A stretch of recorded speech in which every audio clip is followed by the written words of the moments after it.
Hello friends, welcome to you Tejasvi education friend channel. कैसे हैं आप? उम्मीद करती हूँ आप सब ठीक होंगे। मैं पूजा मैम आपके साथ फिर उपस्थित हूँ एक नई क्लास के साथ। आज की हमारी क्लास है सर्वनाम। आज हम सीखेंगे सर्वनाम। एक क्लास सर्वनाम की पहले अपलोड की है मैंने, और आज सर्वनाम की परिभाषा, वह शब्द जो संज्ञा के बदले में आए उसे सर्वनाम कहते हैं। जैसे मैं, तुम, हम, वह, आप, उसका, उसकी, वह आदि।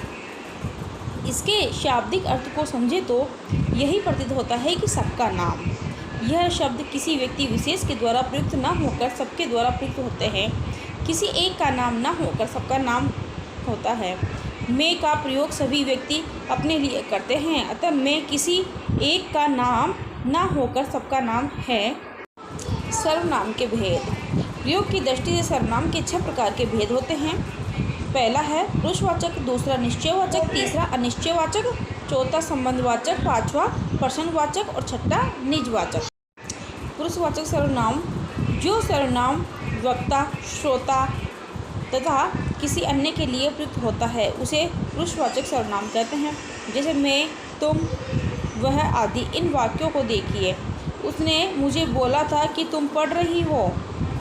उपयुक्त वाक्य को ध्यान में देखने पर पता चलता है कि इस वाक्य में 3 तरह के पुरुषवाचक शब्द आए हैं, उसमें मुझे और तुम।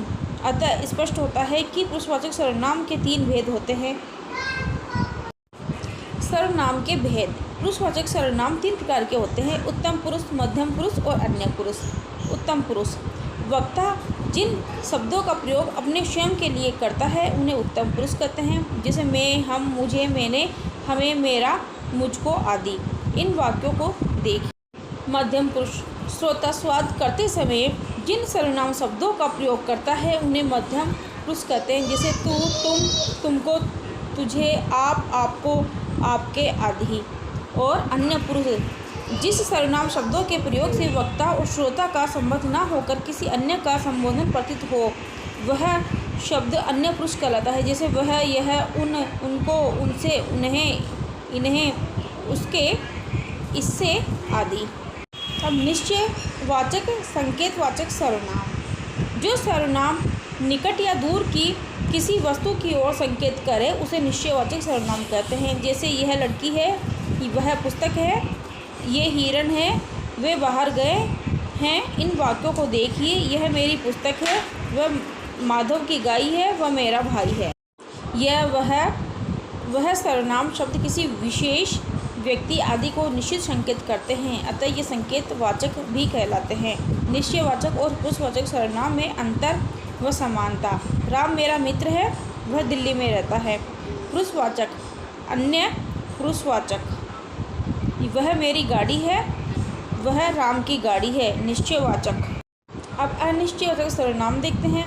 जिस सर्वनाम से किसी निश्चित व्यक्ति या पदार्थ का बोध नहीं होता उसे अनिश्चयवाचक सर्वनाम कहते हैं। जैसे बाहर कोई है, मुझे कुछ नहीं मिला।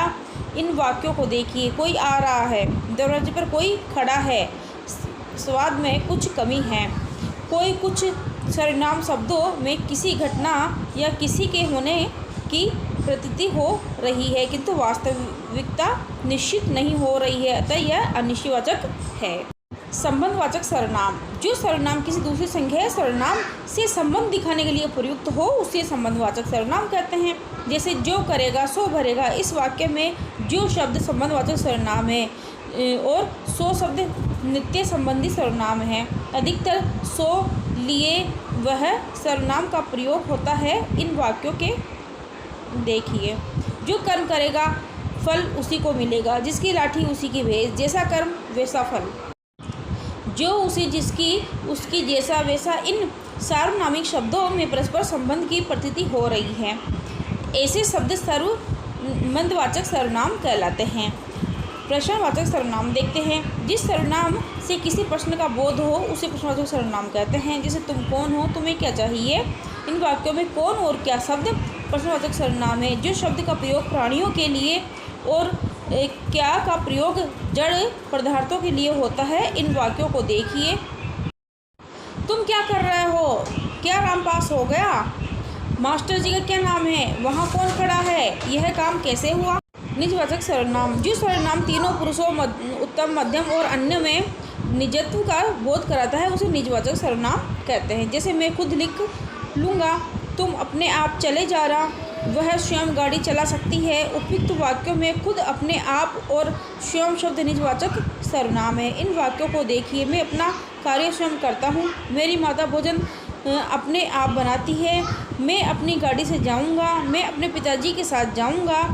अपना, अपनी, आप जिस सार्वनामिक शब्दों